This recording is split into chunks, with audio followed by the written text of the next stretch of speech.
prânâyâma माणिक्यमौली स्फुरत्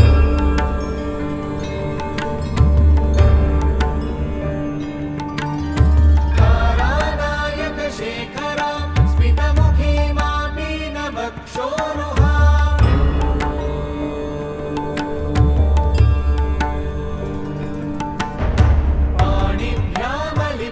पाणिभ्यामलिपूर्णरत्नचषकं रक्तोत्पलं बिभ्रतीं सौम्यां रत्नघटस्थरक्तचरणां ध्यायेत् परामम्बिकाम्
And a warm welcome to each one of you for this evening session.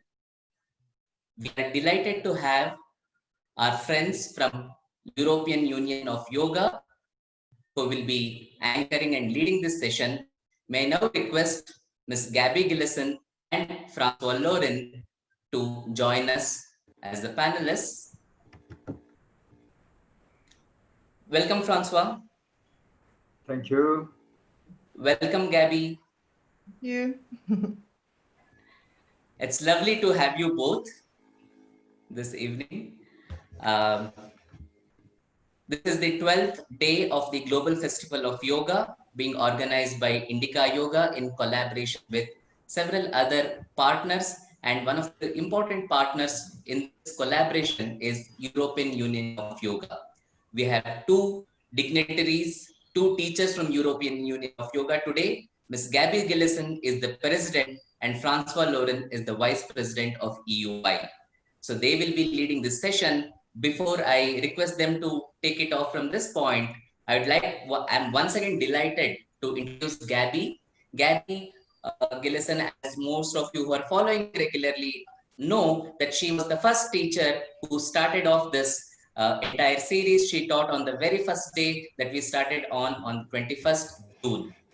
So now she'll be there to anchor in this session. Gabby is currently the president of European Union of Yoga and also the chairperson of Irish Yoga Association.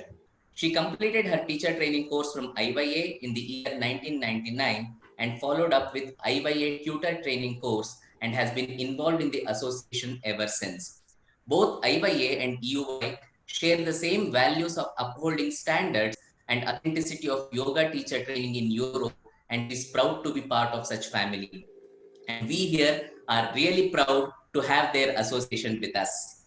Pursuing the principle of Swadhyaya and having developed a unique teaching style, Gabby specializes in yoga teacher training and teaching yoga in the field of mental health. So this is a very brief introduction to Gabby. With this, I request her to lead from this point onwards. And I also like to welcome each one of our participants who have joined us this evening from across the world. So namaste and swagatam, welcome. We are happy to have you all here. And with this, I request Gabby to lead us with the session. Thank you, Gabby. Thank you, Vinaya. I'm very delighted and honored to be introducing you to Francois Lorin today. And as Vinaya said, that Francois is the Vice President of the European Union of Yoga. I think I'd like to take just a few moments to introduce you to the European Union of Yoga and who we are and what we do. And then I will introduce Francois a little bit more deeply. The EUY was established in 1971 by two gentlemen, Gerard Blitz and Andre van Lisbeth. And the EUY represents a network of teachers, training schools, and federations who are committed to preserving the authenticity of yoga, the essence of yoga. The union is made up of 22 full members. So you can go to the next slide, please, if you don't mind.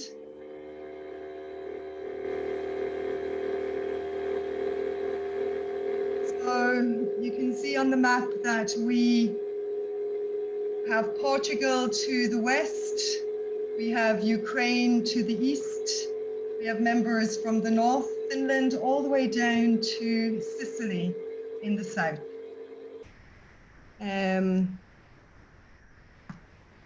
The EUY recognizes a basic teacher training program of a minimum of 500 contact hours over 4 years of training. And we focus on developing the knowledge, the skill, and the attitudes so that people are fully prepared to become effective yoga teachers or teachers of yoga, which is slightly different. For the past 48 years, the EUY has held an annual congress, a yoga congress, in Zinal in Switzerland. The annual congress, as I said, has taken place for 48 years, but it brings together practitioners and participants from over 400 countries, 400 participants from all around the world. And the Congress has featured some prominent teachers who are very well-known Swamis, Vimalaya Thakar, Jean Klein, and TKV Desikachar. And I think you can see in the top left-hand corner, Shri Satchidananda Swami, and I think in the picture below is TKV Desikachar. More recently, we've had guests of honor, Shraddha Luji, Ravi Ravindra, the Mohan family, and Richard Muss, which is actually Francois's teacher. Unfortunately, this year we can't physically all travel to Switzerland because of the coronavirus. So we're coming online this year for our Congress, and we've got the great pleasure of having Shraddha Ludi and Ravi Ravindra with us this year. And I know they've both already taught at this global festival. So if any of you were touched by their teachings, please do check out the Congress that will be online this year. This is really just a short introduction. I'm very happy to, maybe at the end, Francois and myself can take any questions you might have about the EY or about the Zunal Congress. But I think without further ado, I will introduce you now to Francois Lorin. Francois was born in Paris in 1941, and he started his yoga journey at a very, very young age. Francois traveled overland from France to India in 1963, and he had the great fortune of meeting and following the teachings of J. Krishnamurti. Francois met TKV Desikachar in 1965, and he was one of the first European students to study with TKV Desikachar, and he studied with him until 1987. Francois studied spiritual psychology with Richard Muss and Ayurvedic massage with Ashok Kumar. He's a facilitator of personal development and transpersonal training. And Francois has been involved with the EY probably from near enough the beginning, and became the vice president in 2018. So I really do feel very fortunate to have worked closely with Francois for the last 2 years, and very harmoniously as well. And I've had the great pleasure of experiencing his dynamic meditation, which is very unique, and it really did touch me very deeply. So without further ado, Francois, thank you very much. Thank you, Gabby. And welcome to everyone from wherever you are. It's an honor and a pleasure for me to talk about a topic that is important for me. I think that was the reason why I started yoga so many years back, even before going to India. But I didn't know what I was looking for, actually. It became clearer with many years of practice and studies. And this is the question of, who am I? Not the personal me, Francois, as written on the passport, as printed in memory from youth or childhood until now. But behind these different personae, who am I really? And I want to start with a quote from an Indian master that I didn't have a chance to meet, but I read with a lot of pleasure and attention, Nisargadatta Maharaj, who wrote, or rather said, because he never wrote any book, but he gave lecture or talks, in what is called a book called I Am That, the following: the reward of self-knowledge is freedom from the personal self. You cannot know the knower, for you are the knower. The fact of knowing proves the knower, and you need no other proof. The knower of the known is not knowable. For me, this is the quintessence of the yoga teaching, although it is not proper to yoga only. Some people would say, but that is not yoga, it is Vedanta. But I don't like so much to cut into pieces what India has offered to the world as a whole. Indian culture, Indian wisdom, you have to take it with all its different aspects because it is unique and it is a unity. But I will more speak about or from the little knowledge I have about the Yoga Sutra of Patanjali. For those of you who may not know much about yoga, it is a kind of textbook. It is not part of the Shruti, the revelation given to the rishis, the Vedic sages in India, but it is some form of smriti, that means memorized teaching given by a human being. Although in the south of India and in the family of my teacher, Patanjali is almost a kind of divine figure because it is considered as an avatar, as a coming down from not God himself, but close acolytes to God or friends to help humankind.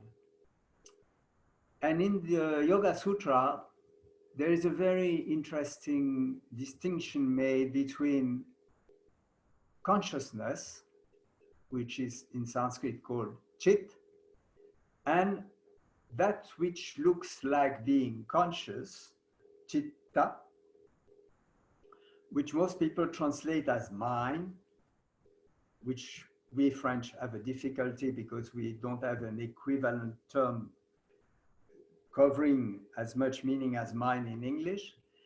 But my own personal view about chitta is that it is not only mind, it is the totality of the structure of a human being, including the physical body, the energetical body, the mind, of course, a mental body, the intelligence, and the emotions.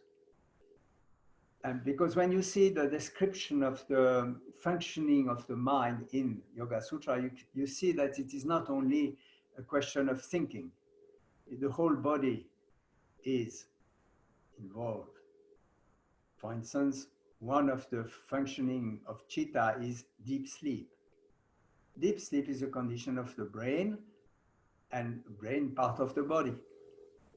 So the distinction between chit and chitta has to be accepted and understood and experimented. I just say something about experimentation because I believe yoga is not just to follow. One cannot follow anything in the search for one's own true identity. One cannot put one's footsteps in the footsteps of another person. The people who came and explored the field of self-knowledge, they explored it from their own characteristics. And one of the very wise aspects of yoga is that each individual is unique, and therefore each path towards oneself is unique too. So this distinction between chit and chitta has to be understood and experimented, investigated by each one of us in the following way, according to Patanjali, or at least according to the way I understand Patanjali's Yoga Sutra. What is of the nature of very close perception of our feelings, bodily feelings, perceptions, seeing, hearing, touching, and so on. Actually the 11 senses, not five senses like in the West. In yoga, as in Sankhya, there are five organs of perception, but there are five organs of action and one inner organ. But I am not going to give all the details now, it would take too long. So any of the feelings, perceptions, or thoughts that come to us, there is a process of identification, sarupyam, which is pointed by Patanjali in the third sûtra of the first chapter. That means we immediately think or feel, I am seeing, I am tasting, I am liking or disliking. But this I is a mixture of the real I and a very superficial sense of identity, what Nisargadatta Maharaj in the quote speaks as the personal self. What is the personal self? It is made of all the experiences, at least during this lifetime. I do not believe about reincarnation, nor do I doubt about reincarnation. I don't know. If I am honest, I have no proof within myself that such a thing exists. So I just remain open, not saying it does or not saying it does not. But at least during this life, I can see that my personal self is made of memories. I remember how was my father, my mother, what happened during my childhood up to some point. But also some recordings that I cannot call memory properly, like deep influences from the place where I was born, from the food I ate, from the people I met. And in yoga, this totality of influences, which are like recorded somewhere within what I call myself, is called a mixture or a combination of samskara and vasana. That means very strong influences and more light form of perfumes, if I translate the word vasana, which make my personal sense of identity. I cannot deny that I am the one I am as a personal self. It will be stupid. But is the personal self the true identity? That is the question that yoga asks us to investigate. In the first chapter, as you know probably, the definition of yoga is yoga chitta vritti nirodha. The yoga is when the movements of the so-called chitta, let us call it mind for the time being, these movements are stopped. The stoppage of the mind is not possible for a long period of time. It's a peculiar experience which shows that we live even if the mind has stopped. And what we experiment during the stoppage of the mind is not the same as when the mind is in function. When the mind is in function, there is identification with experiences that the mind provides. Whether they are painful or pleasant, whether they are understandable or non-understandable, there is always the sense that this is what is happening to me. the personal self. But Patanjali does not end the definition of yoga with that. It continues with the following sutra, which says that then only that which sees is in its real or true form, shape, function. That is, our real nature is the nature of a seer. We have to understand in yoga that there is a lot of difference between seeing, hearing and touching, you can use different verbs, and thinking. To think is to create a map of reality. To see is to be in contact with reality.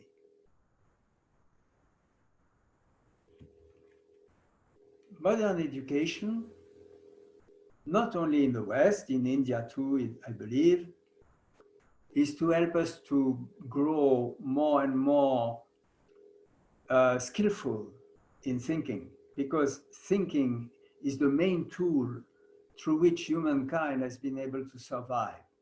It is a survival tool.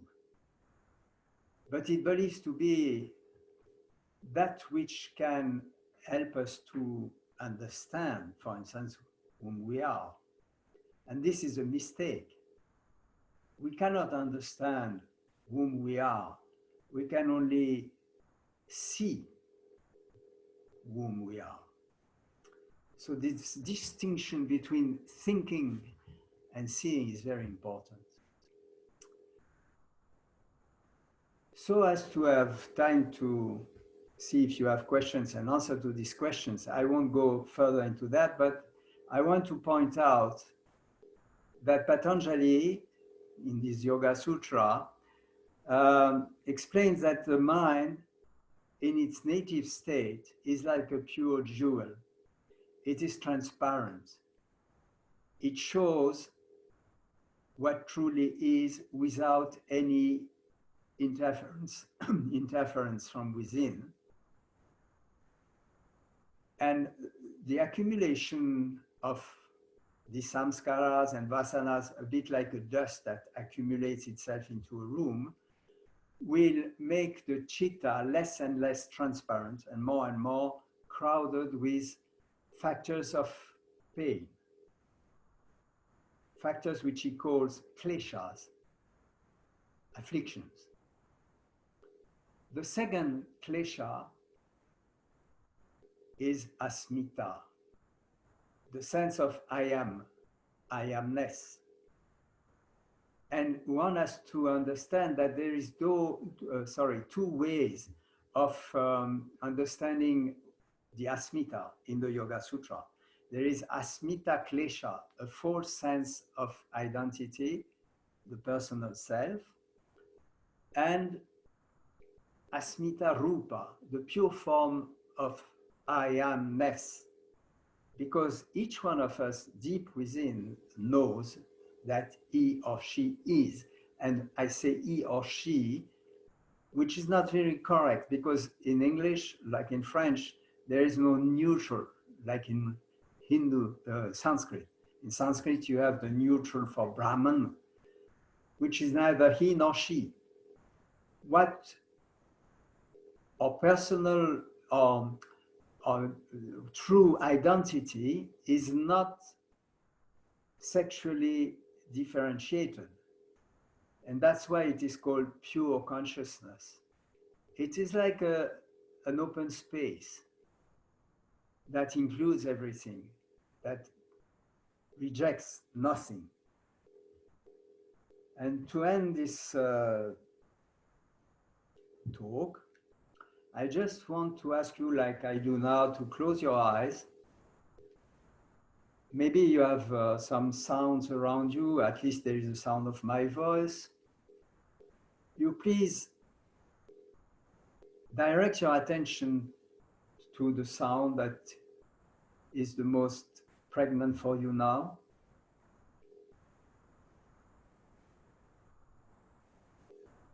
Direct then your attention to a bodily feeling that is the most present. Be aware of that sensation, that feeling. And now try to direct your attention to whom you are. That is, to that which was aware of the sound, of the feeling. Try.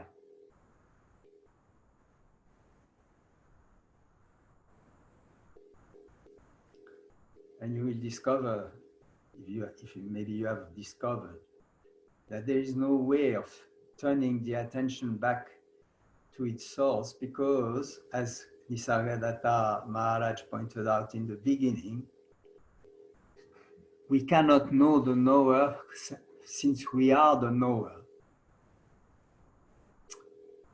So, is there a way to come close to the knower, not through directing our awareness or attention towards that which knows? It's only in relaxing, in the relaxation of all effort, of all constriction, in a way of all action, that we can come back to the feeling without doubt that we are this pure consciousness. Well, I think the time is more or less over, so I will ask Gabby if there are some questions.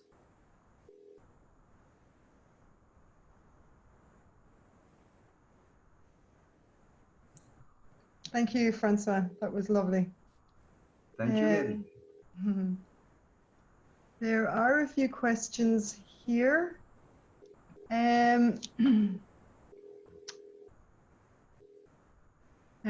Yes, somebody would like to know, can you elaborate on the difference between deep sleep and meditation, please?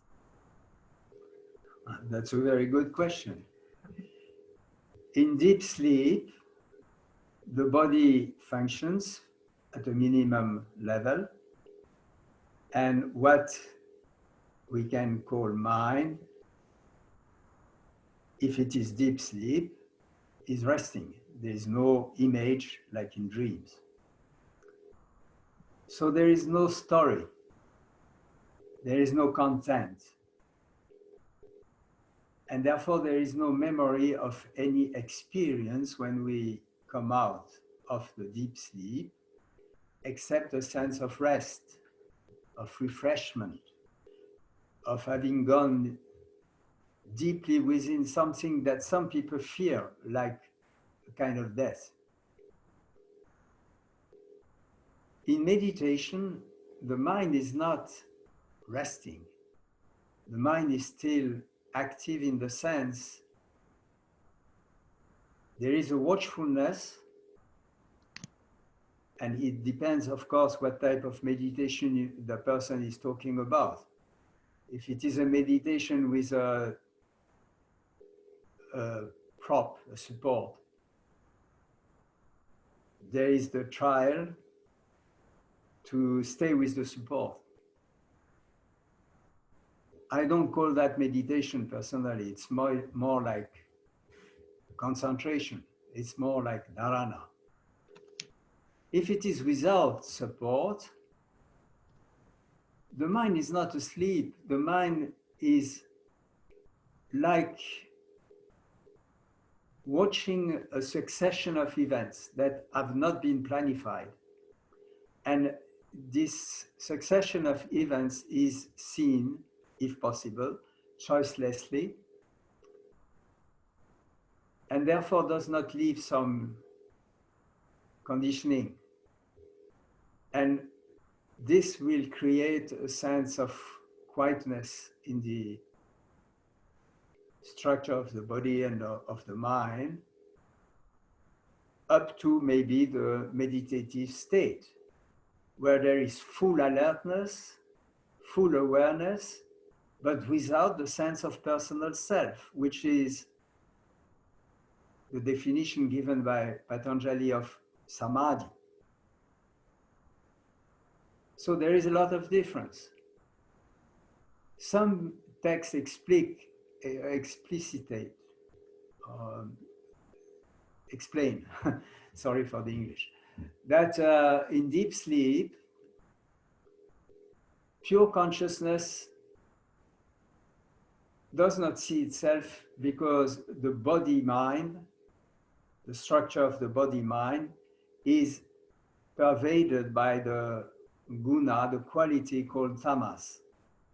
So it is a very restful situation, but a very inert situation. While in meditation, pure consciousness is in contact through the mind awareness with the guna sattva, which is pure transparency. So there is a lot of difference between the two states, according to what I have understood.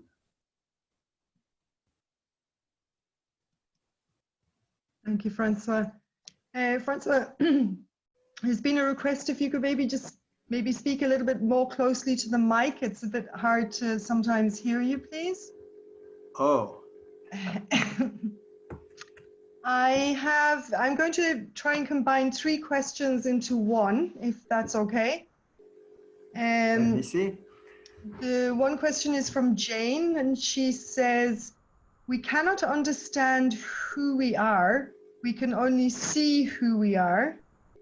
Then Maria added to that, we cannot see either who we are. We can only be who we are. And combined with that, Rag Iyer wants to know, is there any practices that you would recommend to be able to feel yourself? Does that all make sense? Sure. If I've been clear, great. The word, the verb to see has to be taken not in the sense of seeing with the ocular apparatus, but it is true that seeing oneself is more like having the feeling of I amness, the beingness that is all the time present, 24 hours. If we stop being captured or seduced by the external world and the different experiences that take place through the senses. But even then, the sense of being is there. Is there any exercise or approach? Well, according to the yoga tradition, there are 2 main, the Patanjali's yoga tradition, there are 2 main paths. I will say why I don't like this idea of paths after, but the 2 paths are Kriya Yoga. That is the first one. A yoga of action to purify the structure so that the body is more alert, the mind is more alert, the senses are more alert. And it is done through 3 main attitudes in life. Tapas, which means to create heat.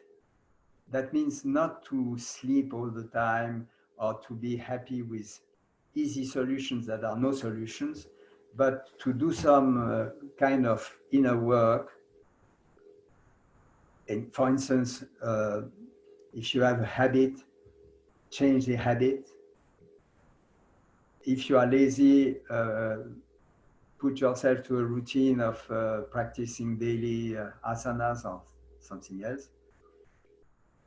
The second attitude is swadhyaya. Do it, but do it to know yourself. That means be in a state of self-awareness as you do, whatever you do. And the third attitude is ishvara pranidhana. That means do it the best you can, but know that you have no way of making sure that you will get what you want through the action. Because your power is very limited. So you do the best you can, but you don't know what the results will be. That is one proposal. And the second proposal is what is called Ashtanga Yoga. But there, I just go quickly because there are too many things. There is 8 members of yoga, as the Ashtanga means. Yama, which means a form of relationship to others that will help to remain peaceful within. Niyama, a way of relating to oneself that will improve one's way of being as a body-mind. Asana, the role of asana is very interesting according to Patanjali. It is to stop being disturbed or damaged by the opposites. So it's a kind of training so that the cold or the extreme heat, for instance, does not disturb you anymore or as much as before. A training for the physical body to and the energy body to be more stable. Prânâyâma, which means to make the breath long and subtle, because through the length and the subtleness of the breath, your mind becomes very acute, an acute observer, an acute self-observer of its own way of functioning. And it also gives knowledge about the energy, how it circulates in the body, what impedes its circulation and what makes it better. Pratyâhâra, which meant originally to go out with a sense organ, to bring back some information. And now for many, many centuries, it has come to mean the opposite, to retract the sense organs, not to see, not to hear, and so on, like a tortoise pulling in its arms and legs and head, so as to be protected. And then the 3 last steps, 3 last angas, not steps. Anga means limbs.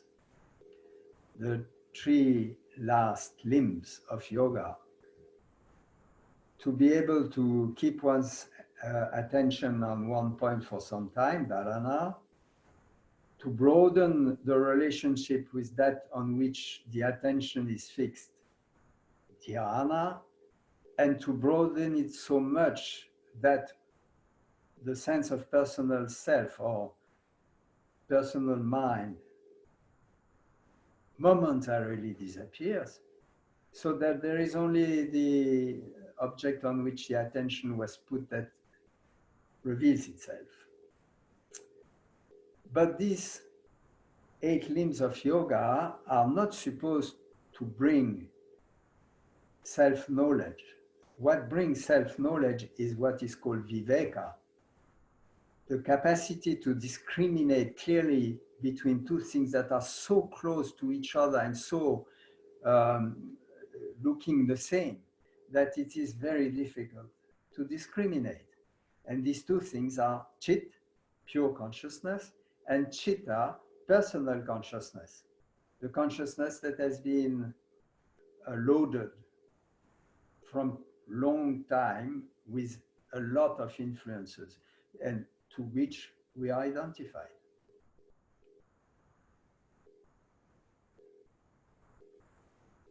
Thank you for the question. The 3 questions in one. Yes, thank you, Francois. I'd just like to share with you, Anil Kumar says, Francois, that your understanding is very clear and your speech shows your deep studies of yoga. So I thought that was very positive to transmit to you. Thank you, Anil. I'm going to try and again put three questions together, and I know they very deep and they touch on huge concepts, but let's have a go with this. And it's questions from Ashok Gudsukar, Shashank Shikar, and Kaga Kalita. I'm really sorry if I'm not pronouncing your names correctly. But here we go. The difference between consciousness and pure consciousness. That's number one. The difference between meditation and imagination. And the difference between samadhi and moksha. So there's three really huge questions. Yeah, I cannot blend them into one. So you please tell me the first one. Okay, first one is the difference between consciousness and pure consciousness. Okay. Consciousness as personal self is like a room. There is space in the room, crowded with objects, and the person who is in the room believes, I am the table, I am the chair, I am the windows, I am the mirror. Not the mirror belongs to me, the chair belongs to me, or the car belongs to me. But there is a sense of identity that is created within this consciousness that makes a space not only crowded with objects, but crowded with a sense of identity which is false. Because all these things will disappear, only the space, the walls will disappear, but the space will remain. Pure consciousness is like the space within the room and outside the room, not limited by the walls, including the objects, but with no sense of identification with any of the objects or with the room or with the immensity of the open space. What is the second question? Gavi? Sorry, can you hear me? Yes. What is the second question? Second was the difference between meditation and visualization. Oh no, sorry, meditation is meditation just imagination? Imagination is the definition given by Patanjali of vikalpa, imagination, is that one has a contact with an object that is not here in front of oneself. That means it's an imagined object. So imagination can be used by some schools of meditation. I am thinking of the Tibetan Buddhist tradition, but it is also there in India, where through imagination and visualization, you create a divinity. At least for the Tibetan Buddhists, you create it and then you destroy it.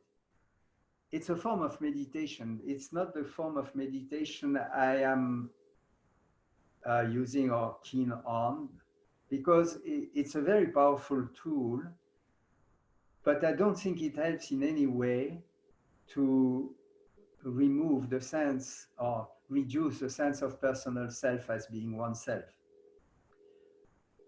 In India, a meditation which I feel is valid for some times is the neti neti, na iti, not this, not that. Like, I am looking at the mic I am holding in my hand, so because somebody said I don't speak loud enough, I know that that mic is not me because I see that mic and I see that the one that sees that mic is not the mic. I see the hand now that is free from the mic, and I see that the hand is not me because the one that sees the hand is not the hand, even if there are some feelings coming from the hand, which says it is very closely linked to me, and so on and so on. That's easy for the body, not so easy for the thinking process. I am now seeing how my thinking process tries to answer the question of the difference between imagination and meditation. But since I see the thoughts coming in and coming out as words, I can understand and even feel that thinking I am not. The thought is not me.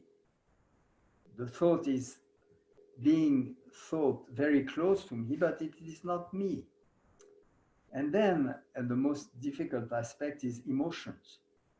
When I am in great anger or love or whatever kind of emotion, human emotion, it is so strong that most of the time I will say and feel, I am angry.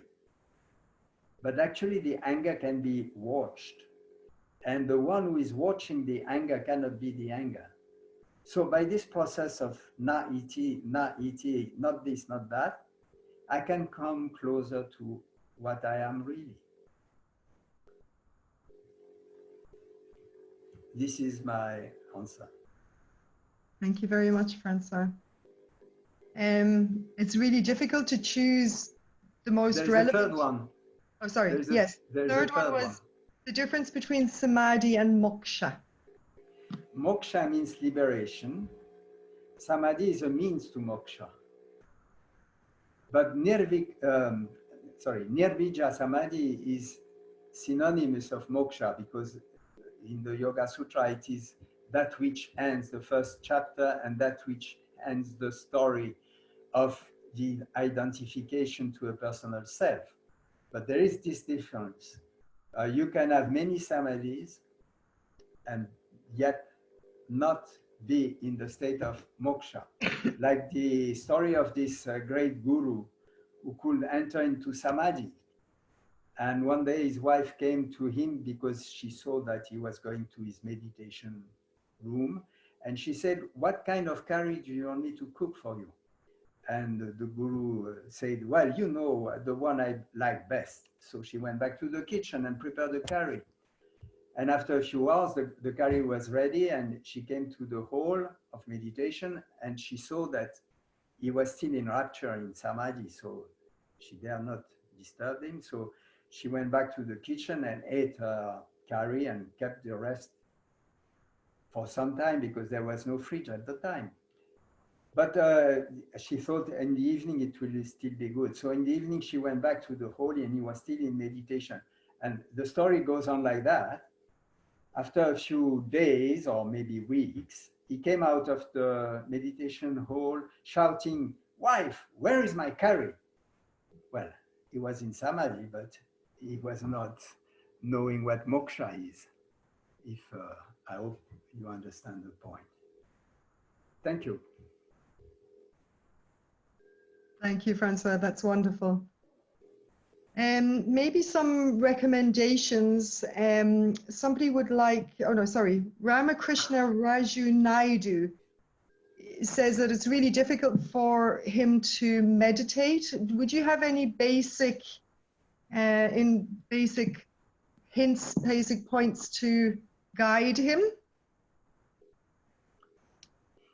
Where would you start with meditation? I will start with what the Bhagavad Gita says in the 3rd chapter. I would start with nigraha. That means no constraint. Don't meditate if you don't feel like it. Don't meditate if you don't like it. Meditate only if it comes to you spontaneously. But there is a form of awareness that is free and easy. Just be aware of what you feel, what you think, what you do, when it's coming naturally to you. And the rest of the time, don't bother. One day or the other, the meditation will catch you. You are not going to catch meditation.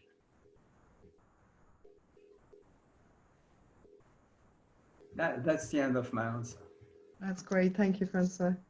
And Deborah Huber wants to know, would you have any recommended reading material, I'm presuming about the topic, the subject that you've been speaking about? Oh, there are so many. Well, I mentioned I am that of Nisargadatta Maharaj in English in Acorn Press, maybe also in India, there are some other editions, I don't know. Jiddu Krishnamurti, all the books. Douglas Harding, there are many books too. There are so many now people on the YouTube also. You just write pure consciousness or meditation and you will find so many.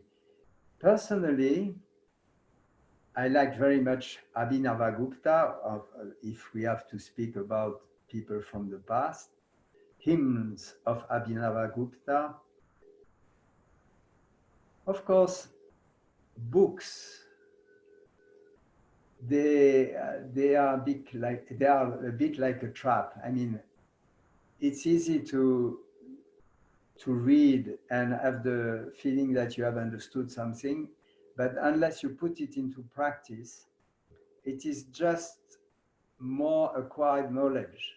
But the knowledge we speak about know yourself or know thyself, is not a knowledge that is acquired. It is a knowledge that takes place in the now through seeing. So it's not something that can be memorized. And it is a kind of gesture, like an inner gesture. You come back within yourself. That means you stop letting the attention go everywhere else, just at times during the day, and just rest within and look, not look, because look is an effort, and just stop all effort. I think that is really a very important thing about true meditation. It is effortless. Any effort will be counterproductive, and to read is good as a kind of initiation process, but it has to be abandoned very fast. I finished. I think that's very helpful, especially the practical, not acquiring more knowledge is great advice. I'm conscious of the time. I'm trying to do everybody justice. But maybe bringing us back to the start of the session, Alok Dwivedi asks, do you think yoga is more popular now in Europe since International Yoga Day was introduced? Yes, I do think. I do think it has become a form of professional activity that has drawn many people to it because of the International Yoga Day. Yes. I cannot go further into it, but yes, I do believe. Great, thank you, Francois. There are maybe one or two questions that are kind of really like specifically personal to people's practice. So I may be wondering if you could look at those, individually later on after this talk. Sure. But let me give you another deep one. Dr. Namrath Reddy says, could you talk a little bit more about the difference between chit and chitta? Chit is consciousness. Chit plus ta means that which looks like consciousness. Chitta, mostly translated in English by the word mind, is the activity of, I would say, the 5 bodies, the 5 koshas, pancha koshas of the Taittiriya Upanishad, not only the thinking aspect of human beings, but all that which makes our structure as a personal self. I am not a woman, unless I change sex. I am not a young man, and I don't wish to become one again. I am not a very good English talker. My native language is French. I could make some effort, but I want to speak better, and so on and so on. There are some characteristics that make this personal self unique in the world, like everyone else. And the totality of that is chitta for me.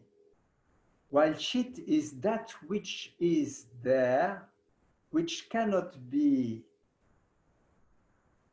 described.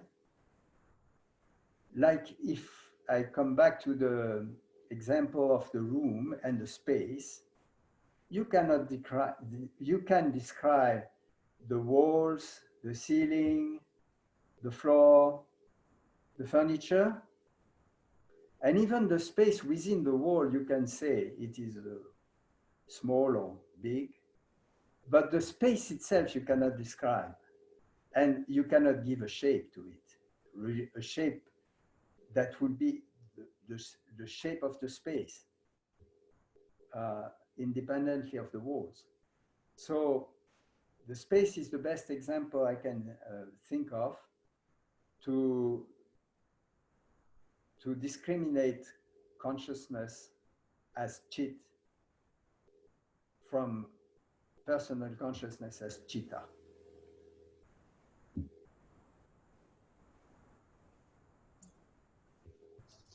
I think time is over, no? Yes.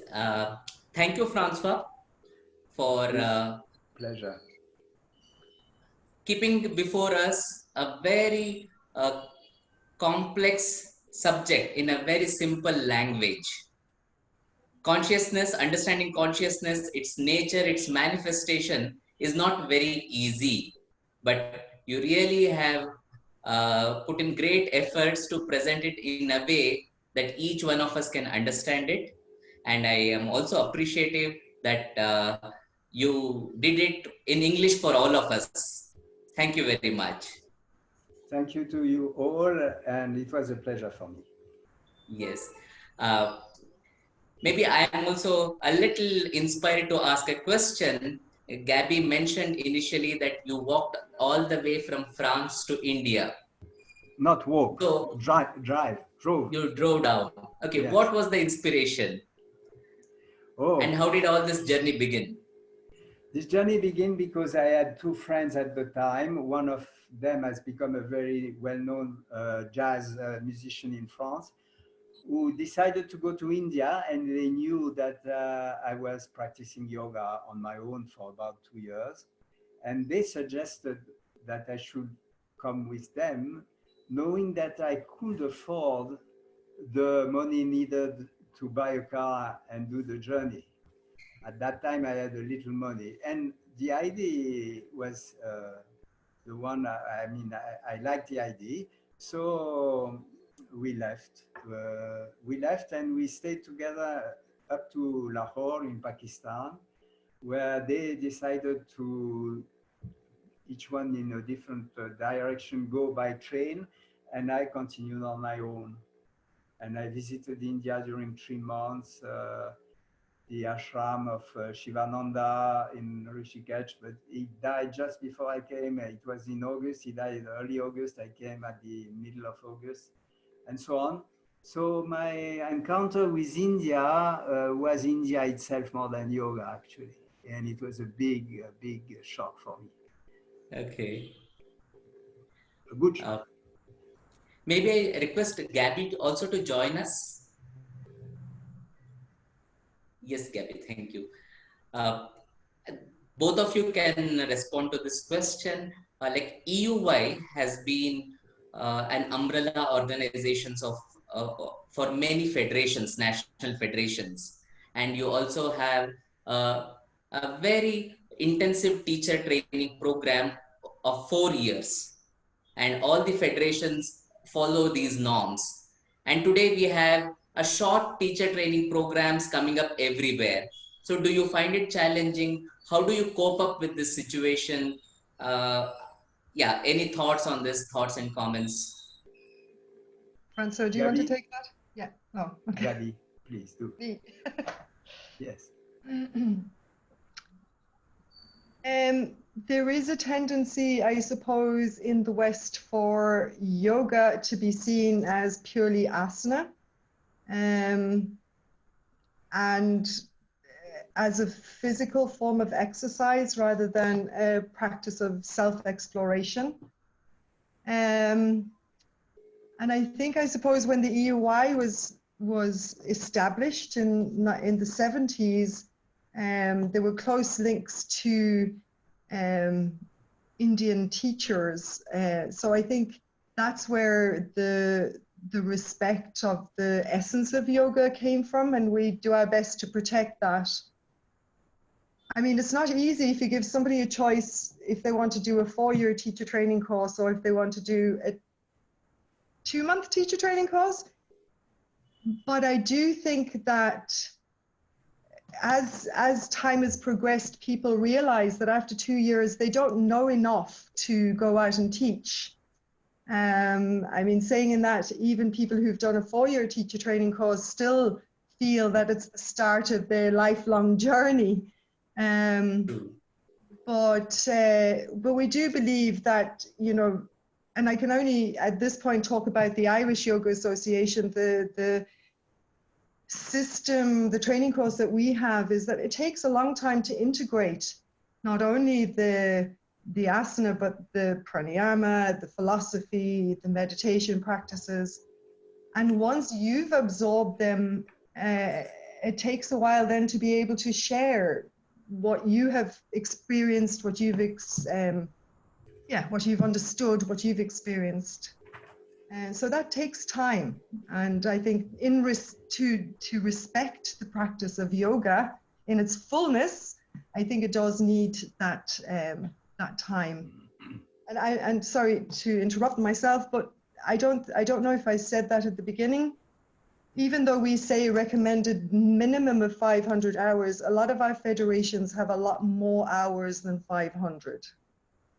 Okay. Wow. I can add something. Yes. I think as a serious teacher, what one wants above all is a serious student. So if somebody believes he can learn yoga in 3 months or even more, it's not a serious student. Maybe the serious student will come after having experienced short training and discover, as Gabi said, the weaknesses of this training. But as yoga teachers, we should not go after numbers.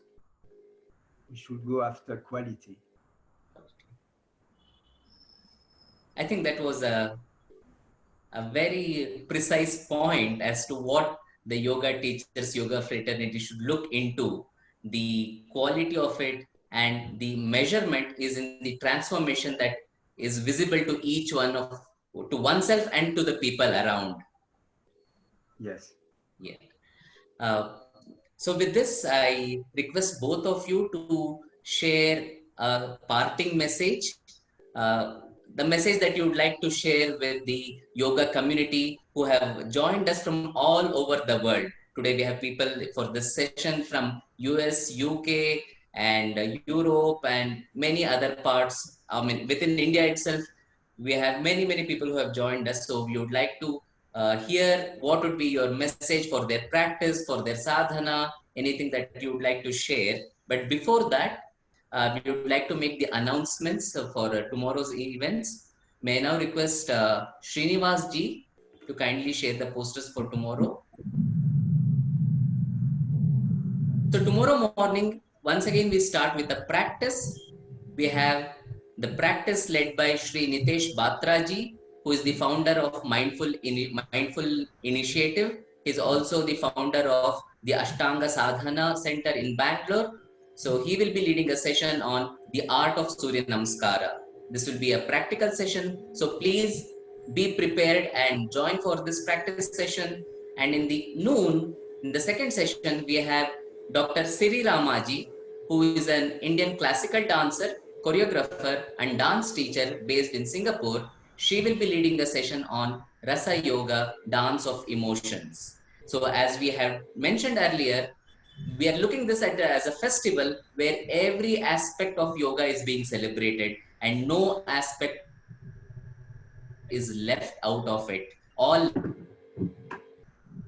life is yoga is the guideline that Sri Aurobindo has given us. So for management or sports, which you will be seeing later. So yoga has to permeate in all aspects, and that's why we have this session on Rasa Yoga, the dance of emotions. And tomorrow evening we have a session by one of the most inspiring personalities whom we fondly call as Narayanji. Narayanji is his Diksha name, but his name is Joseph Kikins. He's the founder of Yoga Vedanta in a place called Als in Belgium.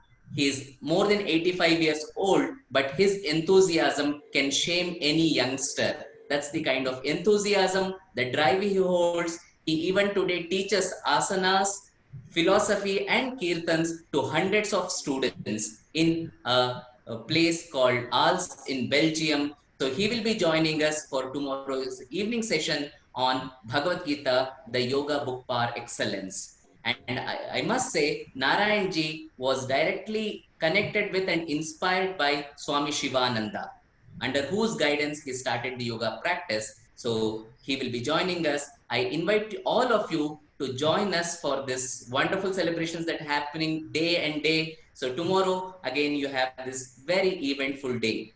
So with this, I now once again would like to mention about Zenal Yoga Congress, which we already, which is Gabby mentioned earlier. So just to bring it before you once again, the Zenal Yoga Congress is being organized by EUY, European Union of Yoga, and this year, fortunately, which is it will be accessible to even more number of people because it will be a virtual congress and is being held between 21st to 23rd August. So you can all visit their website, EUY website, and get to know more about the sessions, the programs, the teachings, the workshops that are happening in the Zenal Virtual Congress of this year. So with this, I get back to Gabby, and I also request her to let people know if they want to contact EUY, get to know about the programs, how can they reach out to you or to Francois or to EUY in general. And then I also request both of you to share a parting message. Thank you, Vinaya. I suppose just to say that the EUY Congress in Zinal is usually a week long because it's only online. We're doing 3 days, and we facilitate all languages, all European languages, French, English, German, Dutch, Spanish, Italian. So it is open to many. I suppose the best way to contact us is through the website, and the email address will be on the website as well. Thank you. And I suppose if you want parting words for me, all I can say is, like, I am deeply grateful for this month-long global festival. It's been incredibly interesting, and I think it's made so many connections around the world, which I think is really important in this practice of yoga that we share. So I'm just deeply grateful for you guys to having organized this, and also for the quality of the teachers and the sessions. I think it's a wonderful thing. Thank you, Gabby. I think the appreciation is mutual because EUY has joined in this organization, and we are really honored and delighted that so many senior teachers from EUY and from different federations under EUY will be coming on this platform and teaching and sharing their wisdom and knowledge with all of us. So that's indeed a great pleasure and an honor. Over to Francois. Right. I would say be sensitive to beauty, beauty within and beauty without. Because without the sensitivity, there cannot be yoga.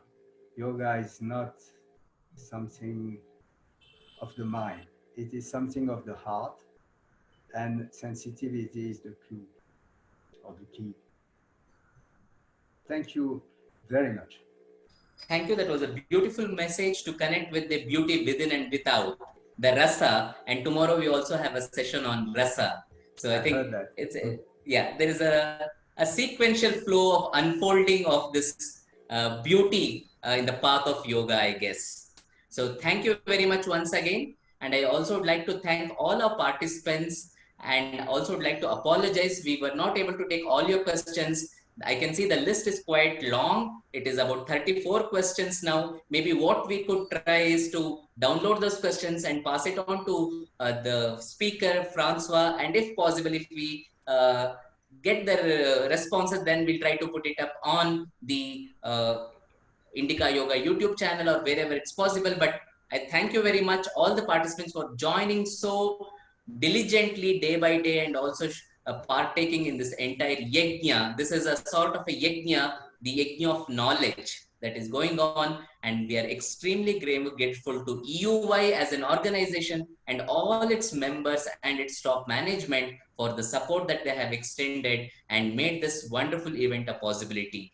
So thank you once again, Francois and Gabby. And I also would like to mention that all these sessions have been video recorded and would be made available on Indica Yoga YouTube channel. Those of you who might have missed it, or those who you want to recommend it, please connect with Indica Yoga YouTube channel, Indica Yoga website, and follow and subscribe. Then you will be updated with all the events that are happening here. And I would also like to mention that we have one more session on consciousness from a scientific perspective on the evening of Sunday, where Dr. Subhash Kak, one of the known names in the areas of computer science, will be speaking on science of consciousness, yoga and science of consciousness. So that talk will be extension of this talk. Initially, we looked in from the yogic, from the philosophical, from the psychological perspective. Then we'll also be looking at it from the physical or the scientific perspective. So stay with us, continue this journey with us, and look forward to seeing you again tomorrow. Dhanyavad, Namaste, Shubharatri, Shubhadin. Thank you. Thank you.